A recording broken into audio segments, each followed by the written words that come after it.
अब हमारा next topic है 7.5 फ्लोरा एंड फोना। फ्लोरा और फोना होता है क्या है? फ्लोरा किससे बना है? वर्ड फ्लोर से। ठीक है, फ्लोरा का मतलब क्या है? फ्लावर। फ्लावर सबको याद हो जाएगा। फ्लावर का मतलब क्या होता है? प्लांट। फ्लावर किस पे उगते हैं? प्लांट्स पे उगते हैं, ट्रीज पे उगते हैं। तो यानी कि फ्लोरा का मतलब क्या है? हम किसकी बात कर रहे हैं? हम बात कर रहे हैं प्लांट्स की। जब भी टर्म फ्लोरा आएगा तो इसका मतलब हम प्लांट्स की, ट्रीज की और फॉरेस्ट की बात कर रहे हैं, क्योंकि फ्लोरा किससे बना हुआ है? फ्लावर से। अगर फ्लोरा का मतलब प्लांट है तो ऑब्वियसली फोना का मतलब क्या होगा? हमारा एनिमल। सिंपल सी बात है कि ऐसे प्लांट और ऐसे एनिमल जो एक पर्टिकुलर एरिया में ही मिलते हैं, वे उस जगह का क्या होता है? फ्लोरा होता है, और उसी जगह का वो क्या होता है? फोना होता है। कैसे? The plants and animals found in a particular area. Particular area कैसे? मैं बात कर रही हूँ वेस्टर्न घाट्स की। अगर वेस्टर्न घाट की बात करूँ, ये इंडिया है, इंडिया में अगर मैं वेस्टर्न घाट की बात करूं तो इस वेस्टर्न घाट में जितने भी प्लांट्स मिलेंगे और जितने भी वाइल्ड लाइफ एनिमल्स यहाँ पे मिलेंगे, ये इस वेस्टर्न घाट का क्या है? फ्लोरा और फोना है। ठीक है, उसी तरह मैं एग्जांपल लेती हूँ ईस्टर्न घाट की। तो ईस्टर्न घाट में जो फ्लोरा है, फोना है, वो ईस्टर्न घाट के पर्टिकुलर एरिया में उग रहा है। तो ये फ्लोरा और फोना कहाँ किसका कहलाएगा? ईस्टर्न घाट का। आप कंफ्यूज मत होना। एंडेमिक जब मैं आपको बताऊंगी उसमें एक अलग केस है। इसमें क्या है कि सपोज करो यहाँ पे मुझे सनफ्लावर का मिल रहा है पौधा, तो हो सकता है इस सनफ्लावर का पौधा कहाँ मिल रहा हो? ईस्टर्न घाट पे भी मिल रहा हो, लेकिन ये वाला सनफ्लावर इस वाले वेस्टर्न घाट की प्रॉपर्टी है, तो ये क्या कहलाएगा? ये वाला सनफ्लावर वेस्टर्न घाट का फ्लोरा है। ठीक है, और ये वाला सनफ्लावर ईस्टर्न घाट का फ्लोरा है। इसका मतलब वैरायटी जो स्पीसीज है वो यहाँ पे मिल रही है, वो यहाँ पे भी मिल सकती है। ऐसा नहीं है कि वेस्टर्न घाट में जो फ्लोरा मिल रहा है वो ईस्टर्न घाट में नहीं मिलेगा, ईस्टर्न में भी मिलेगा। लेकिन जो अगर वेस्टर्न मिल रहा है तो वो वेस्टर्न का फ्लोरा होगा। अगर वही प्लांट हमें ईस्टर्न घाट में मिल रहा है तो वो ईस्टर्न घाट का फ्लोरा होगा। और यहाँ पे जो एनिमल मिल रहे हैं वो वेस्टर्न घाट का फोना होगा, और यहाँ पे जो एनिमल्स मिल रहे हैं वो ईस्टर्न घाट का फोना होगा। Topic 7.6 endemic species. तो सबसे पहले हम समझ लेते हैं कि स्पीसीज क्या होते हैं। स्पीसीज क्या होते हैं? It is a group of population which are capable of interbreeding. ठीक है, जो इंटरब्रीडिंग कर सकते हैं एंड शेयर कॉमन कैरेक्टरिस्टिक्स। ऐसे स्पीसीज हैं जो इंटरब्रीडिंग कर सकते हैं और कॉमन कैरेक्टरिस्टिक्स ये शेयर कर सकते हैं। Species can reproduce fertile of spring. Fertile of spring का मतलब क्या है? कि बच्चे पैदा कर सकते हैं only with the member of their own species, खुद के स्पीसीज के साथ, and not with the member of other species. तो ओवरऑल इसकी स्टोरी ये है कि स्पीसीज ऐसी पॉपुलेशन है जो इंटरब्रीड करते हैं सिर्फ अपने स्पीसीज के साथ ही, और क्या प्रोड्यूस करते हैं? बच्चे प्रोड्यूस करते हैं। और वो सारी की सारी पॉपुलेशन क्या करती है? कॉमन कैरेक्टरिस्टिक्स शेयर कर सकती है। मैं इसका एग्जाम्पल लूँ, कैट। ठीक है, अगर ये कैट ने इंटरब्रीड किया दूसरी कैट के साथ, तो इसका जो ऑफस्प्रिंग पैदा होगा वो भी क्या होगा? एक कैट ही होगी।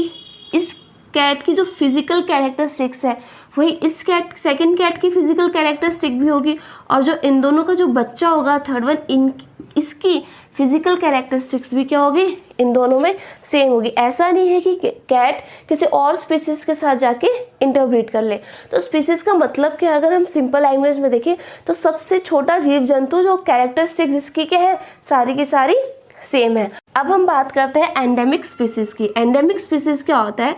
Endemic species are those species of plants and animals which are found exclusively in a particular area. अब आप कंफ्यूज हो रहे होंगे कि फ्लोरा और फोना भी, मैम ने ये बताया था कि फ्लोरा क्या होता है, वो भी पर्टिकुलर एरिया में मिलता है, फोना भी पर्टिकुलर एरिया में मिलता है ना। लेकिन एंडेमिक स्पीसीज में क्या डिफरेंस है? मैंने आपको बताया था कि अगर सनफ्लावर हमें वेस्टर्न घाट में मिल रहा है ना, तो ये वेस्टर्न घाट का सनफ्लावर हो गया। अगर वही सनफ्लावर हमें ईस्टर्न घाट में मिल रहा है तो ईस्टर्न घाट का सनफ्लावर हो गया। लेकिन वो सनफ्लावर क्या होगा? वेस्टर्न घाट का फ्लोरा होगा। अगर सेम सनफ्लावर हमें ईस्टर्न घाट में मिल रहा है तो वो ईस्टर्न घाट वाला सनफ्लावर क्या होगा? ईस्टर्न घाट का फ्लोरा होगा।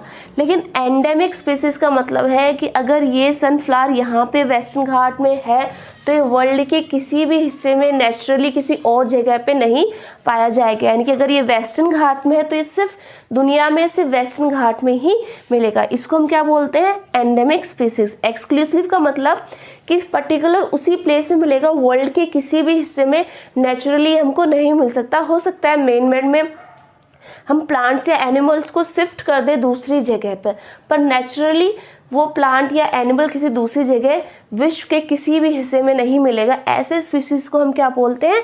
Endemic species. एग्जाम्पल सल एंड वाइल्ड मैंगो ट्रीज, आप ऊपर डायग्राम में भी देख सकते हैं। ये दोनों ट्रीज सिर्फ मिलेंगे कहाँ? पचमेड़ी बायोस्फीयर रिजर्व में। बार ये बोल रही हूँ कि वर्ल्ड के किसी भी हिस्से में नहीं मिलेंगे, इसका मतलब ये स्पीसीज क्या है? हमारी एंडेमिक स्पीसीज है। Bison and giant squirrel, bison and giant squirrel भी सिर्फ पचमेड़ी बायोस्फीयर रिजर्व में ही मिलेंगे और कहीं पे भी नहीं मिलेंगे, ठीक है। लेकिन एंडेमिक स्पीसीज को भी धीरे धीरे खतरा हो रहा है। क्यों?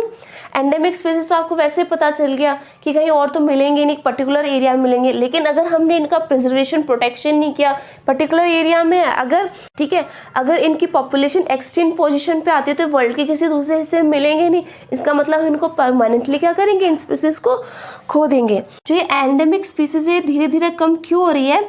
अगर हम डिस्ट्रक्शन करते हैं देयर नेचुरल हैबिटेट, जहाँ पे ये रह रहे हैं, अगर उन हैबिटेट के साथ हम छेड़छाड़ करते हैं तो इनकी पॉपुलेशन क्या हो जाएगी? कम। अब छेड़छाड़ कैसे कर रहे हैं? या तो उस जगह पे हम डिफॉरेस्टेशन कर रहे हैं या पर्टिकुलर जाके हंटिंग कर रहे हैं, ठीक है। अगर हम देयर हैबिटेट को हम डिस्ट्रक्ट करते हैं तो इनकी पॉपुलेशन क्या हो जाएगी? कम। इंक्रीजिंग पॉपुलेशन, हमारी ह्यूमन पॉपुलेशन अगर डे बाई डे इंक्रीज होगी तो बर्डन किस पे आएगा? नेचर पे बर्डन आएगा, ठीक है। नेचर पे बर्डन आने की वजह से इनका जो नेचुरल हैबिटेट है वो क्या हो जाएगा? डिस्टर्ब हो जाएगा। इंट्रोडक्शन ऑफ न्यू स्पीसीज में अफेक्ट देयर नेचुरल हैबिटेट, अगर जहाँ पे लोग रह रहे हैं उसी जगह हम न्यू स्पीसीज को इंट्रोड्यूस कर देंगे उस पर्टिकुलर एरिया में तो पूरा का पूरा साइकिल क्या हो जाएगा? नेचर का डिस्टर्ब हो जाएगा और ये एंडेमिक स्पीसीज क्या हो जाएंगे? एक्सटिंक्ट कंडीशन पे आ जाएंगे। तो हमें क्या करना है कि हमें एंडेमिक स्पीसीज हमारे जहाँ है उनको भी हमें क्या करना है? प्लांट्स और एनिमल्स के साथ प्रिजर्व करके रखना है। इसी के साथ ये हमारा वीडियो फिनिश होता है। होप सो आपको ये वीडियो समझ में आया होगा। अगर आपको मेरे वीडियोस अच्छे लगते हैं तो please like it, subscribe it and share it with your friends. इस चैप्टर के फर्दर टॉपिक अब हम हमारे नेक्स्ट वीडियो में डिस्कस करेंगे। जब तक के लिए stay healthy and good bye.